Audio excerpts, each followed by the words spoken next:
सुबह से शाम हर रोज हम जिन भी चीजों का इस्तेमाल करते हैं उनमें कोई ना कोई प्रोडक्ट टाटा के जरूर होते हैं। जैसे सफर के लिए या खाने पीने की चीजों में हर इंडस्ट्री में टाटा कंपनीज मौजूद है। पर आपने क्या कभी ये सोचा है कि टाटा आखिर कैसे इतनी बड़ी कंपनी बन गई? एक ऐसी कंपनी जिसके ब्रांचेस पूरे दुनिया भर में फैले हुए हैं। अब कोई भी कंपनी रातों रात तो इतनी बड़ी नहीं हो सकती है, और जहाँ तक बात है टाटा की, तो इन ऊंचाइयों तक इसे पहुँचने में 200 साल लग गए। अब इस लेगेसी की शुरुआत होती है नसेल वांजी टाटा के साथ। इन्होंने 20 साल की उम्र में ही अपना एक कॉटन ट्रेडिंग का बिजनेस शुरू किया मुंबई में, और देखते ही देखते उनका एक अपना कॉटन एक्सपोर्ट का सक्सेसफुल बिजनेस था। उनका ये बिजनेस बहुत अच्छा चलने लगा, और कुछ साल के बाद जब उनके बेटे जमशेद जी टाटा बड़े हुए और उनकी पढ़ाई कंप्लीट हो गई, तब उनके पिताजी ने उन्हें हांगकांग भेज दिया बिजनेस को फैलाने के लिए, जो कि जमशेद जी के लिए एक बड़ा चैलेंज था, क्योंकि उस वक्त वो सिर्फ 20 साल के ही थे और उनकी शादी भी हो चुकी थी, जिस वजह से उनके साथ उनकी फैमिली भी थी। पर जमशेद जी टाटा बहुत एम्बिशियस टाइप के आदमी थे।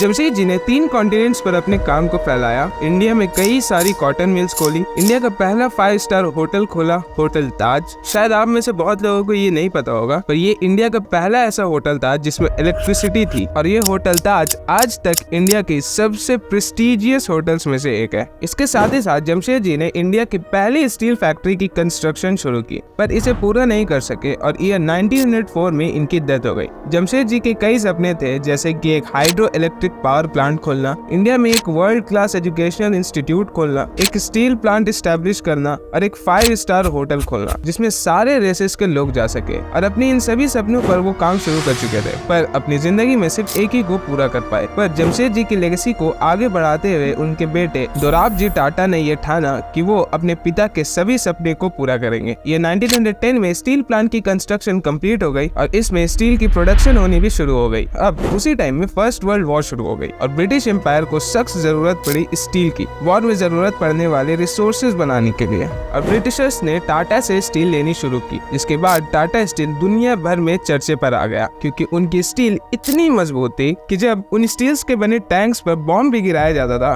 फिर भी वो टैंक्स को पेनिट्रेट नहीं कर पाते थे। जिसके बाद टाटा स्टील की बहुत स्ट्रॉन्ग रेपुटेशन बन चुकी थी ग्रेट ब्रिटेन में और पूरी दुनिया भर में भी। और ईयर 1914 तक टाटा ग्रुप इतना बड़ा बन चुका था कि उसके अंदर 14 अलग अलग कंपनीज थी। अब 1938 तक दोराब जी टाटा ने कंपनी को संभाला, जिसके बाद उनके एक कजिन जहांगीर रतन टाटा, जिन्हें हम जेआरडी टाटा के नाम से जानते हैं, उन्होंने कंपनी को टेक ओवर कर लिया। जेआरडी टाटा ने इंडिया में पहला एयरलाइन टाटा एयरलाइंस के नाम से एस्टैब्लिश किया, जिसे बाद में एयर इंडिया के नाम से रीनेम कर दिया गया। इसके अलावा जेआरडी टाटा ने दूसरे सेक्टर्स में भी बिजनेस को फैलाना शुरू किया। जैसे 1945 में टाटा मोटर्स का सबसे पहला प्रोडक्ट बनाया गया, पटरियों पर चलने वाली लोकोमोटिव इंजन्स। 1968 में इन्होंने टीसीएस की एस्टैब्लिशमेंट की, जो कि इलेक्ट्रॉनिक्स डेटा सर्विसेज प्रोवाइड करती है। इसके अलावा cancer research and treatment centre, salt का business, electronics manufacturing etcetera etcetera. JRD Tata 52 years के लिए टाटा के चेयरमैन रहे, और इस बीच टाटा ग्रुप के अंडर में अब 95 कंपनीज थी। टाटा की एक कंपनी थी नेल्को, जो रेडियोस की मैन्युफैक्चरिंग किया करती थी।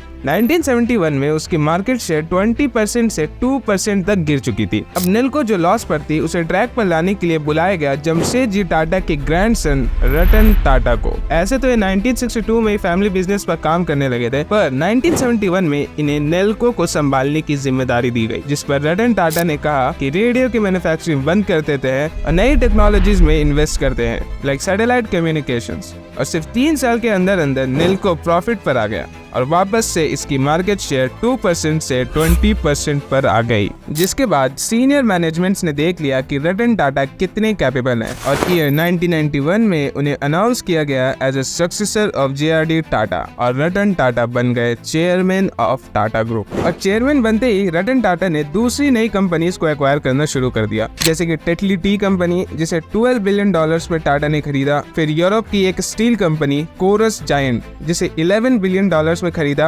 और फिर ऑटोमोबाइल की तरफ इन्होंने अपना स्टेप बढ़ाया और इंडिया की most affordable 4 wheeler vehicle nano launch करी।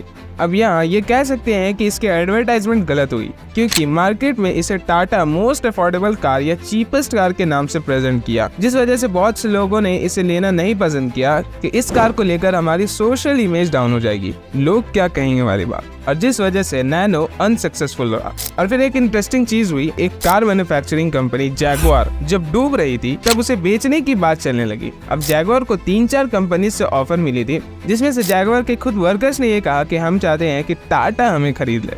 टाटा का फोकस ब्रांडिंग स्ट्रेटजीज पर कभी रहा ही नहीं, और ये बात साफ तौर पर आप देख सकते हैं, क्योंकि कई इंस्टीट्यूट्स और बिजनेसेस टाटा ने खोले जिसे उन्होंने अपने नाम पर नहीं रखा, जैसे कि Indian institute of science, Taj hotel, जो कि इतनी बड़ी और फेमस 5 स्टार होटल है, पर इसमें भी टाटा का नाम नहीं आता है। जमशेदपुर जो शहर है वो जमशेद जी टाटा के नाम पर रखा गया, पर आपको क्या पता है कि वो भी एक्चुअली टाटा ने खुद से अपने नाम पर नहीं रखा था, बल्कि ब्रिटिशर्स ने रखा था। और इन बातों को जानने के बाद समझ में आता है कि टाटा कभी फेम के पीछे नहीं भागा, बल्कि इस फैमिली का असल एम्बिशन यही रहा है कैसे इस देश को मजबूत बनाना है और कैसे इस देश के लोगों को एक ऐसी लाइफस्टाइल प्रोवाइड करनी है जहाँ सुकून के साथ वो अपनी जिंदगी भी गुजार सकते हैं और अपनी ख्वाहिशें भी पूरी कर सकते हैं, और कैसे हर सेक्टर और हर फील्ड में हमारा देश, हमारा वतन आगे रहे और डेवलप्ड रहे। तो ठीक है यार, ये थी द ग्रेट टाटा की एक अनोखी और इंस्पायरिंग स्टोरी। कमेंट सेक्शन में बताना कि अगली वीडियो तुम सबको किस पर चाहिए, और ये भी कि ये वीडियो तुम्हें कैसी लगी। And do subscribe for more content like this.